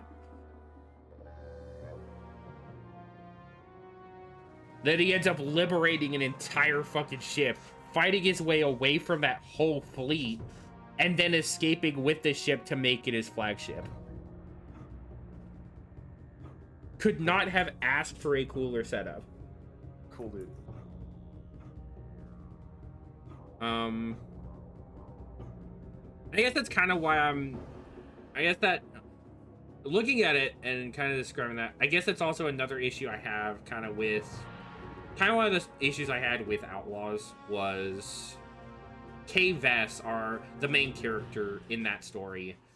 She really kind of comes off very, very arrogant. Like, early on, she thinks she's like Han. She makes an attempt to be this, like, really bad liar. Yeah, she's trying that's to literally be the new description. Han Solo. No, she's making an attempt to be a liar, a bad liar. She's attempting to be a bad liar? She's attempting to be a bad liar. So she's doing a good job. No. Because she's a good liar? Because it's the way she's portrayed. No, she's a bad liar, and she's bad at being a bad liar. That makes no sense. Because if you're she trying literally to be a bad liar, and she tries to lie, that would make you a good one. No, she tries to lie, and then she just says, "Fuck this! I'm not even gonna try." Cringe. Like that's her bit early on. Is like, "Oh, I'll try to just bluff my way out." Oh well, bluff didn't work. Fuck this. Because everybody around her, everyone around her sees right through her. Every single person around her sees right through her. The worst fucking bluff game in existence. God. Like, she doesn't even, like... It's not even freaking, like... Ezra is a better bad liar. Ezra Bridger for Rebels is a better bad liar. Ezra's bluff game is stronger than this bitch. That sucks. She literally, and even when and the worst part is, when she tells the truth, not a single person fucking believes it. Of course not. Because everyone thinks that that's the lie. Yeah. That's the problem. If you lie all the time, no one believes you. Which is the worst part, because they know the truth when she actually lies. When she tells them the truth, most of the people that actually hear it are so far up their own ass they don't care. They've got their fucking heads so far up their own ass they don't give a shit. Whether it's the truth or not, they don't care.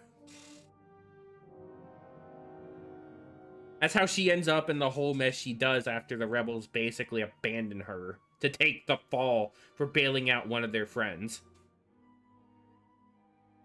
That's how that story that's how the story, like, prologue ends. Is she's having to escape this fucking syndicate she's having to escape this syndicate base, and all because she got left to take the fall because of a trigger-happy rebel who didn't fucking want to bother wasting time and just stunned her ass to leave her to rot in that vault. Yeah. So that they could get their fucking friend out and escape. All with the promise that she was gonna get a shit ton of money out of it. I mean, that's really sometimes all you need to be promised. Am I going to make a shit ton of money? Maybe. Maybe I'll do this. You won't stab me in the back. The worst part is she definitely does not get paid for it. So not only is that the problem, but she also then finds out that she's being hunted, and the bounty on her head is like 50 million credits. Like, the bounty on her head is outrageous. That seems insane considering they were only trying to steal, what, 14 million? It's something like that. I don't... The dude who fucking ran that syndicate was also completely off his rocker. Yeah. Because he orchestrates the whole... Because the opening scene of the game is him in a meeting with members of 3 of the big crime families. The Pikes, the Hutts, and Crimson Dawn. And he murders them. Like, ruthlessly. Like, he brings them all to this, like, mafia-style meet-up dinner. His guards roll up, lock him in the place, and then gun them down at the table. Yep. All while he's sitting there calmly eating his meal. Yeah, because he's a psychopath. He's a fucking psychopath. I want to go into how that game ends, because I know how it ends, but I won't, because we probably will end up going through it at some point. And we still have to talk about Zero Company, which I've been putting off, but I have both been putting off, but also really want to talk about. So I'm contradicting my own ass here. Smooth. Yeah. So we finally got a proper look somewhat at Zero Company, which is the Respawn and Bit Reactor game that is being made by some of the people who made XCOM. So it is a turn-based tactical game set during the Clone Wars. Yep. And is focusing on a group of what appears to be this almost like mercenary company of rogue elements and disgraced soldiers and officers. Because the whole story it seems like is your Zero Company appears to be this mercenary group that operates during the Clone Wars, facing a threat that appears to be that is supposedly both sides of the conflict. Because it shows you fighting Jedi, shows in some of the screenshots you're fighting like soldier, you're fighting like clones and stuff, but you're also fighting droids. So you're kind of playing both sides of the war. And there's apparently this extraneous force that Zero Company is dedicated to uncovering, uprooting, and ending. So they're having to fight their way through walls of separatist droids and scores of clone troopers in these tactical infiltration style missions. And the group itself is a ragtag bunch of it seems like there is going to be a preset thing of like dedicated named hero characters. You're gonna have like a dedicated like preset cast, but you will also still be able to add on from that. So it will retain the XCOM element of building your own like special squads and everything. To the point they literally showed you could run an entire squad of just Astromechs. Yeah, it's kind of dope. I don't know why you would, but that's fun. I don't know either. The map as well. So, you know how Star Wars has always had a problem about being stingy with map quantity? Yep. I tried to count the map from the shot we got from Star Wars Celebration. I lost track at 104. 104 maps? 104 planets. Planets. Ooh, that's pretty dope. I like that shit. I like that a lot. Because while the map showed only like 4 active from the screenshot, the map also had like the Helldiver style like shaded out pips of planets. Okay. And I lost track at 104 trying to count that bitch. Hell yeah, that's dope. That's dope. I like that. Give me more cool planets to visit. And apparently your ship and your base will be... The ship and your base will apparently both be upgradable from what I understand. Okay. A la XCOM. Okay. And you also... And apparently they actually gave a location in the galaxy where Zero Company's base of operations is set. Apparently the planet it is set on is the planet of Kathleen.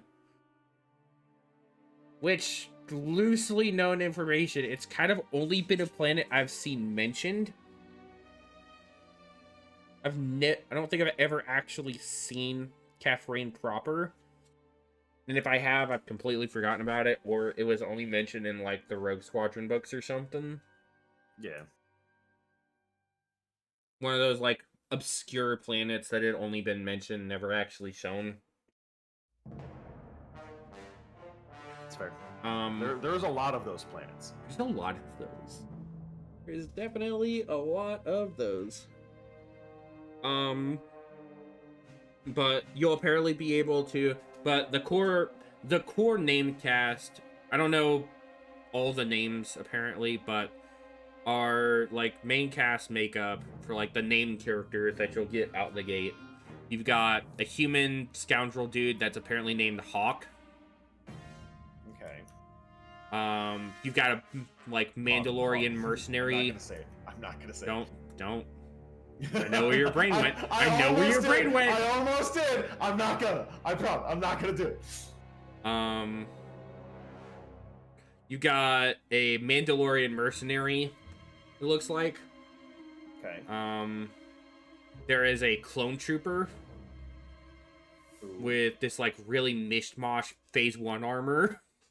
Hell yeah. And a Baron in like the battle armor that they had from the Clone Wars episodes from Abara. Okay. Which I thought was really cool to kind of get a better like detailed look on in this almost realistic fashion. Like, that was actually really cool to see visually, so I was for that. Nice. And a Jedi Padawan that was... I don't remember what the name of the race is, but it's the same one as, like, the alien dude that we saw in Rogue One that found the pilot. You remember what he looked like? He had, like, the really weird, like, pale eyes and the mechanical breath mask thing. Like, the antennas poking off the side mechanical antennas poking off the side of his head. Or, like, where the breath mask attached. Sounds familiar, yeah. And then the last of them is... Apparently one of those is, like, the Jedi. And the last of them is, of course, an astromech droid. So...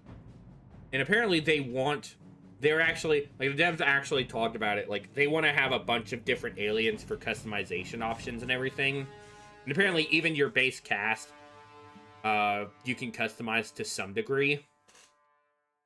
Like, the base named cast can have some level of customization to them. Which I think is kind of cool. Oh, yeah. And you'll have a bunch of characters you can recruit along the way, so you're not just working with those, like, dedicated 6. Because your full squad will total out to 6. And... it looks like it's going to focus a lot on... It looks like it's going to be one of those... It definitely takes a lot of XCOM inspiration. Even looking at the map, it's like, here's the active missions that are going on right now. You got a bunch of random ones, but here's the big story one. Because there were different icons that I saw on the map as well. There were a lot of different icons for... missions, so I assume there's different mission types, so stuff like sabotage missions, probably gonna get to see like exfiltration missions, rescue missions for probably downed comrades.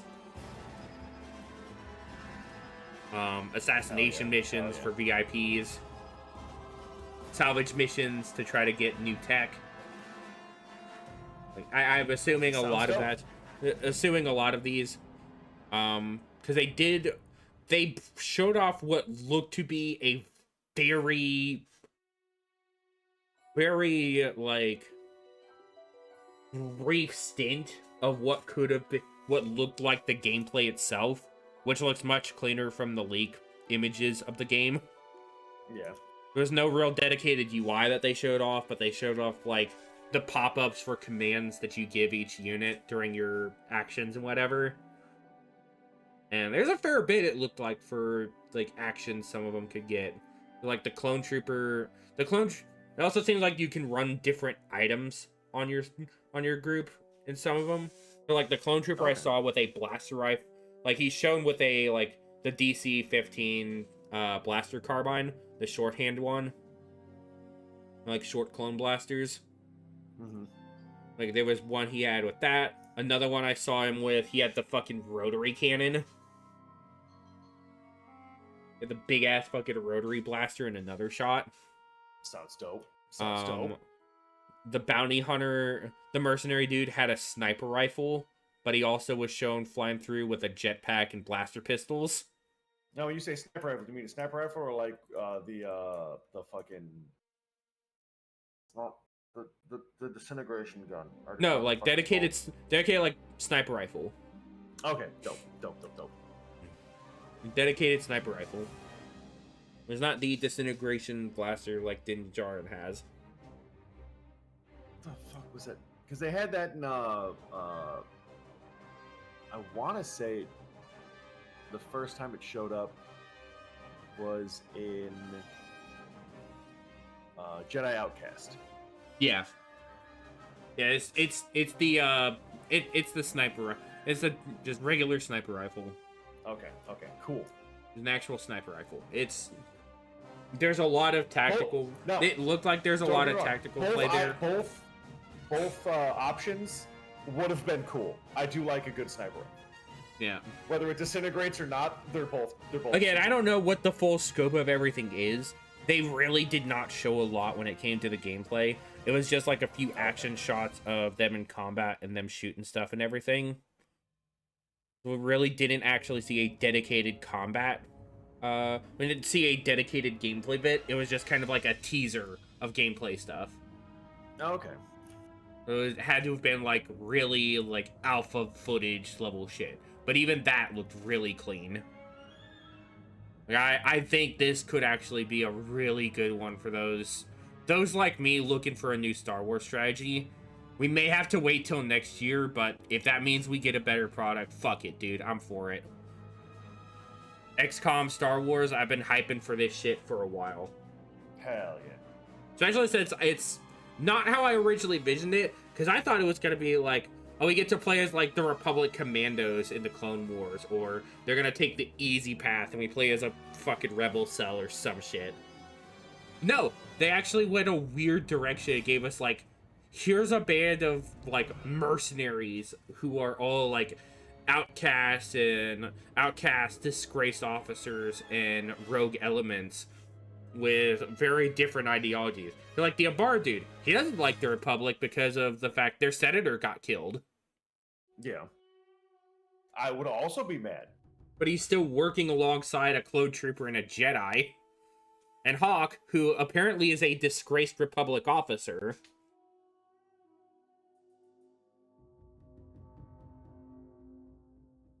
Is apparently his like backstory was he was a disgraced Republic officer, so that's why he's leading this new team.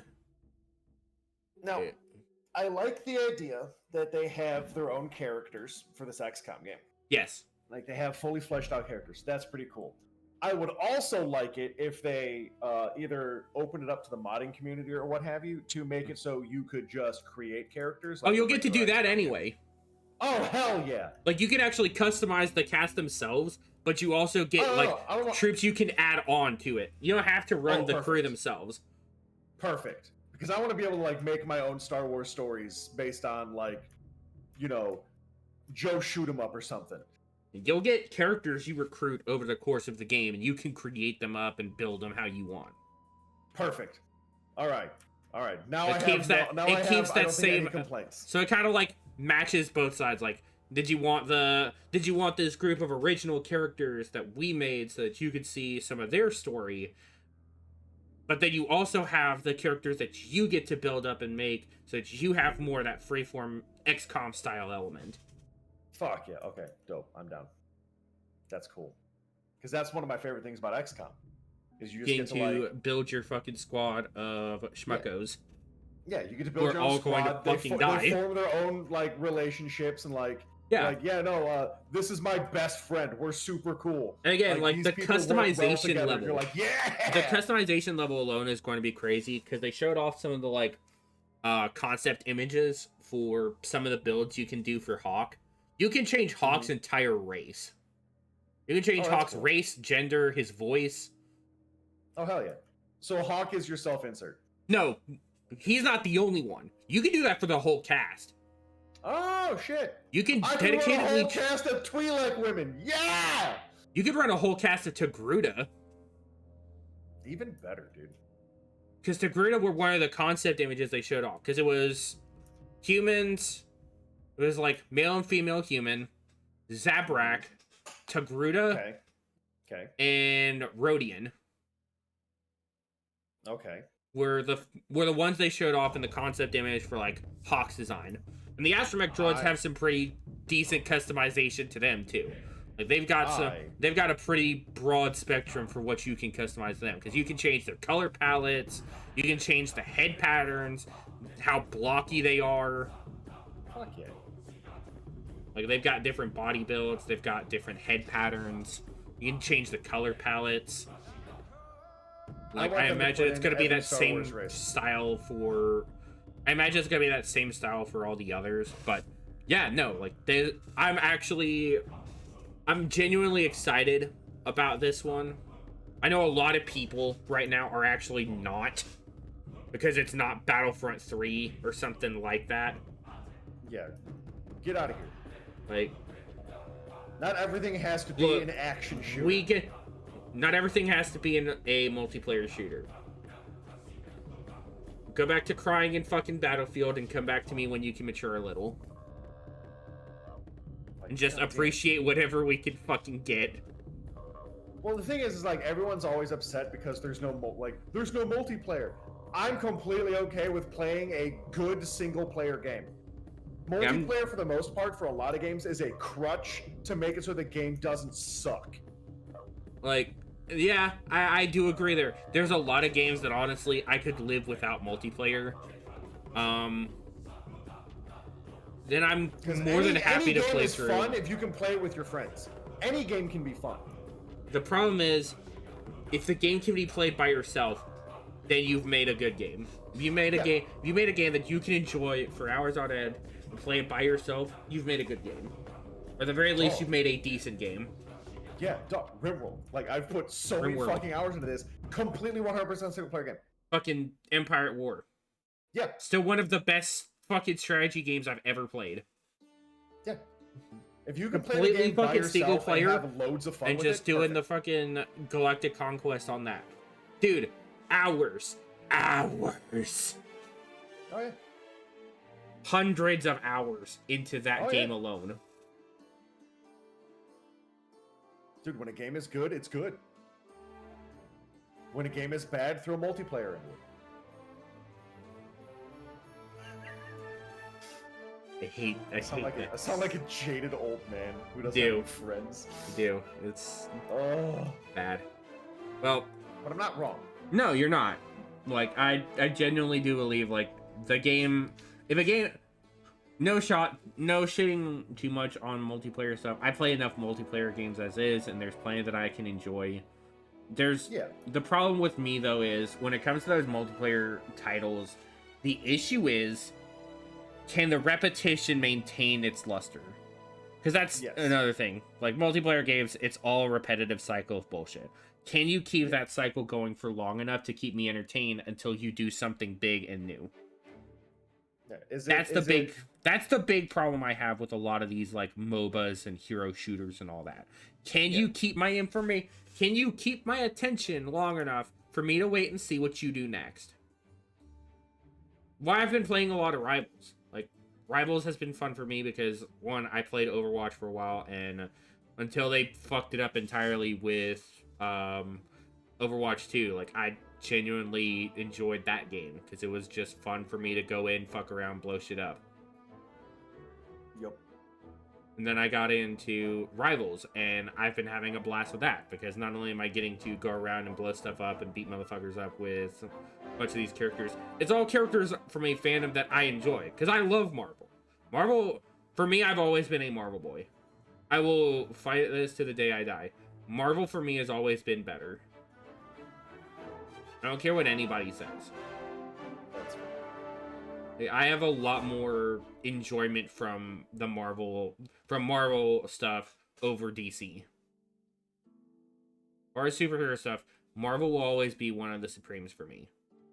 Iron Man, Doctor Strange, Doctor Doom, Black Panther, all those characters. Like, I love that whole fandom. They're all characters that look cool and interesting. It's just a really fun time for me. So getting to play against it with all these characters in this basically beat 'em up format of go blow up the enemy team and capture objective. Keep my repetition long enough. My freaking hyperfixation is not only satiated because I'm getting to fuck around with Marvel stuff. I get to calm my ADHD in the process of, hey, I get to fuck around with. I get to just blow stuff up mindlessly. Like, let me go play Punisher and just shoot motherfuckers up with my assault rifle and shotgun, or become a fucking living gun. Become the living gun with my ultimate and just grab a hold of fucking rocket launchers and a pair of fucking fucking Gatling cannons. Literally become the gun. Yep. Just be shoot guy. You shoot guy. Or even just what I've been doing recently. I've been playing a lot of like the really fun like melee characters like Magic and Venom. Like, I've been trying to fuck around with them a little bit more. Of course, Emma. Oh. Emma Frost. Dude. Diamond Mommy just Raw. all every day. Dude, I've only seen little bits of like her like win pose, like her intro shit, and like, oh. You know Raw. dude, like, you know the energy you have when we talk about like your old thing with like the big strong woman. Yep. Fat, Yep. raw, all the time, every day. Raw. I would let Emma Frost bully the shit out of me. I would let that woman do unspeakable things to me that I cannot say over the internet. Oh. I'm not gonna lie. I saw the intro. I was like, oh, that looks really cool. She looks like a really hot character. That fucking fantastic. And then I saw someone just clip the thigh section, and I was like, that's insane. What do you mean it jiggles? Stop! Dude, that's the fucking worst part. Is there's actual jiggle physics to her character. Fucking crazy, dude. I'm not gonna lie. The Chinese know what they're doing. The Chinese know exactly what they're doing. They know all the things that we Holy Americans. crap. They know how horny the internet is. They know how to turn monkey brain on. Neuron activation. See, and Oh. I thought it was Oh. bad when I saw the Malice skid for Sue Storm. Dude, I saw that. I was like, oh my god. Oh, that is 100% someone's fetish. I know it right now. Me out here in the fucking back, like, don't look at the ass, don't look at the ass, don't look at the ass, don't look at the ass. Stop look. Man, every time I play Sue Storm, I lose. I don't know what's going on. Stop staring at her ass. Never. It's so bad. The worst part is like, you know the people who play that skin and are bad at Sue Storm, like, you did that to Goon, you fuck. How about you get on the point and stop walking around, asshole? Get out here and give me heals so that I'm not getting eaten by this fucking Wolverine, you bitch! You hot, dumb bitch! Get over here. I'm being mowed like the grass on the lawn!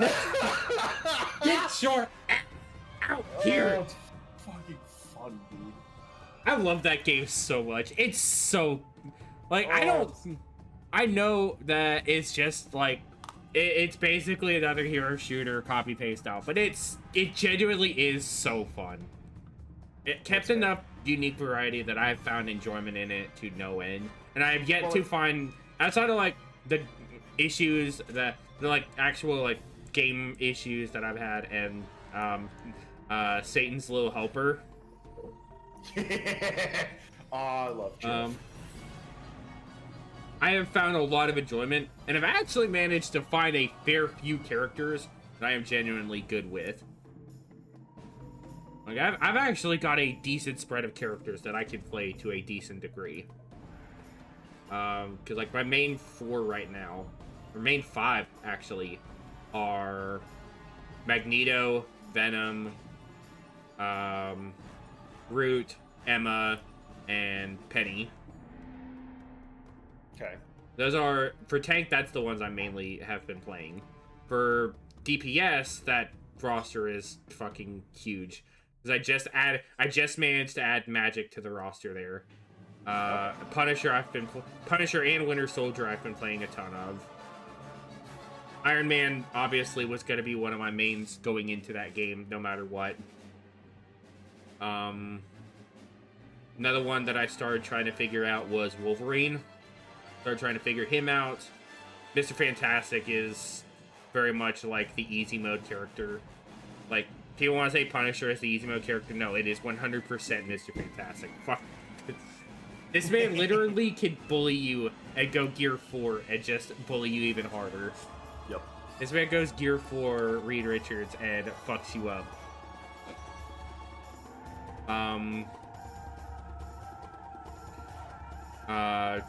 Johnny Storm's another one that I've been playing a lot of for DPS.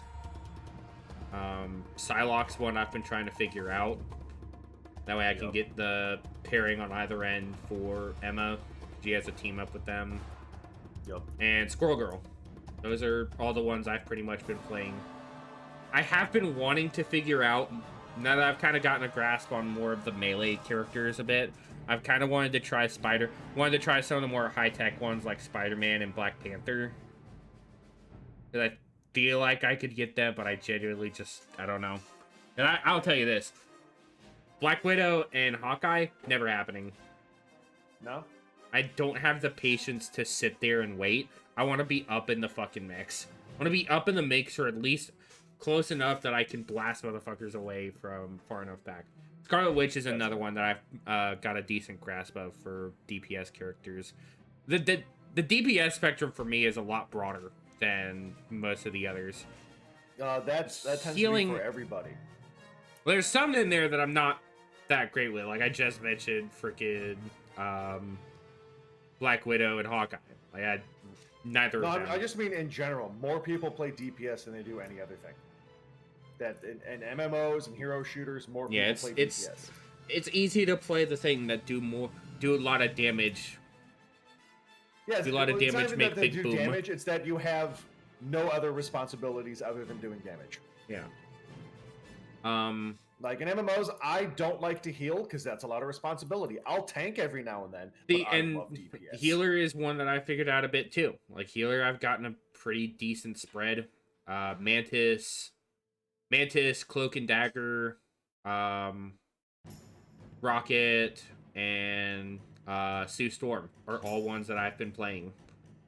I'm trying to get a better handle on... Huh?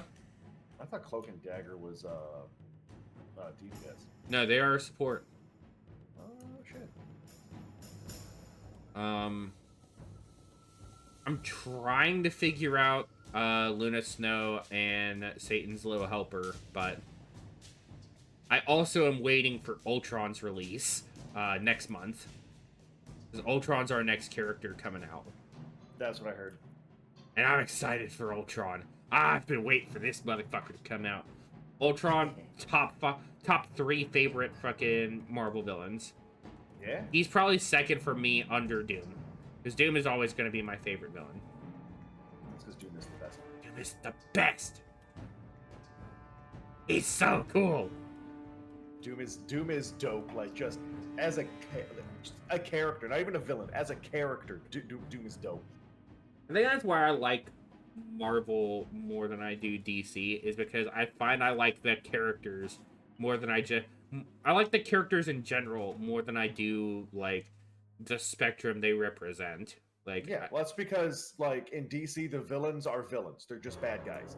In Marvel, the villains are people who happen to do bad things. And it's not like they don't have their own like dedicated villains, like Carnage, freaking Green Goblin. Yeah, you've got villains, but you also villains. It has way more like they're almost like anti-villains. There's a much broader scope for character depth in Marvel than there is in DC. DC comes off very two-dimensional, not one-dimensional. It's very, very black and white on the spectrum there, and even then, it kind of leads more into weird, morally gray on either side. Yeah, but Marvel, it's like you understand that there is no spectrum because all these characters are so broad in their scope. Like, it's wild. Well, a lot of the heroes in DC are like, they're heroes, and that's what they do. That's their whole thing, is they're to be a hero. But like, if Marvel, you get a lot of like their alter ego. You get to spend a lot of time with their alter ego. Like, especially like Spider-Man. Like, dude, his life fucking sucks all the time. Yeah, you really understand that's the other thing, like, DC also has a big problem of, I don't really get attached to the alter egos to these characters like I do in Marvel. No. Like, I don't give a shit about Bill. I don't give a shit about billionaire playboy Bruce Wayne. Yeah, no. The DC is all about the heroes. Marvel is all about the dichotomy of hero versus real person identity. Hero and villain versus the person. It's all about the person behind the mask and what that mask they wear represents. Yeah. What the mask and suit represents versus who is wearing it versus these are the people who do bad. These are the people who do good. Yeah. It very, very big spectrum, and I feel like that's always been my. While I can like some stuff in DC, I've never going to be as diehard as I would be with Marvel. Like, Marvel's got a pretty big scope for me for like interesting characters, so I will always lean to Marvel over DC. Yeah, I think Marvel had better writers at the time. Yeah. So their characters all got fleshed out a little bit more than the DC characters who have been around since, before World War II. Yeah, it's some of the shit I very much wish they would go about fucking fixing, but yeah. Because I'm hoping that with some of the newer stuff for Marvel, like, I've heard the Daredevil series has been good, apparently. The new Daredevil series has apparently been pretty decent. The live action one? Yeah. I mean, the Daredevil live action, I haven't watched any of the newest stuff, but like the stuff that came out is Daredevil good. Born Again is the name of it. Oh, no, I haven't seen that, but like it's the one that they basically made like Daredevil was good. We brought the whole cast from the Netflix one because we bought the fucking rights to it. So we've just kind of like built off it, I guess, or we did something different to integrate that character and shit into the MCU, because fucking we already had Matt Murdock appear in the third Spider-Man movie. Yeah, no, like that show was fantastic. It was really good. They did a really good Kingpin in that show. Oh, dude, William Fisk in that one was awesome. Dude, fucking dope. Fisk in that series, the guy who plays Fisk there, the best fucking character I've ever seen. Best adaptation I've ever seen for Kingpin. They nailed that actor for that role. Like, it is fantastic. He does an amazing job for that. And I was actually kind of surprised when they revealed him, not in Daredevil, but in the Hawkeye series. That was his MCU debut. Yeah. And it was actually the dude from Daredevil. Like, oh, it's Kingpin. And then we see is like, oh, that's Kingpin from that's the guy from the Daredevil series, Kingpin. Like, oh. That's the Kingpin from the Bible. This is the Bible. All I can think of is Shadow. It's me, the devil, here to convince you to do sin. I think we're gonna go ahead and end it off here because I gotta start. We're gonna be doing the Borderlands playthrough a bit earlier than we normally do, so yeah. Hell yeah. We will be on tonight with the Force Unleashed playthrough later. So for those catching it there, go and check it out. If you are catching this episode later on, the VOD should be up on YouTube either later that night or sometime the next day as of streaming that and recording this. So make sure you tune into those. Also, book for book club. Yeah, Star Wars Ronin. Yeah, it's sure is a book. It's a story. We'll get into it when we finish it. We will definitely get into that one. We will definitely. If you're reading along with us, that's next weekend. That'll be, next weekend. That'll be next Sunday. So tune in for that. And until next time, everybody, this has been the Freelancer signing off. Until then, bye, everyone. Goodbye.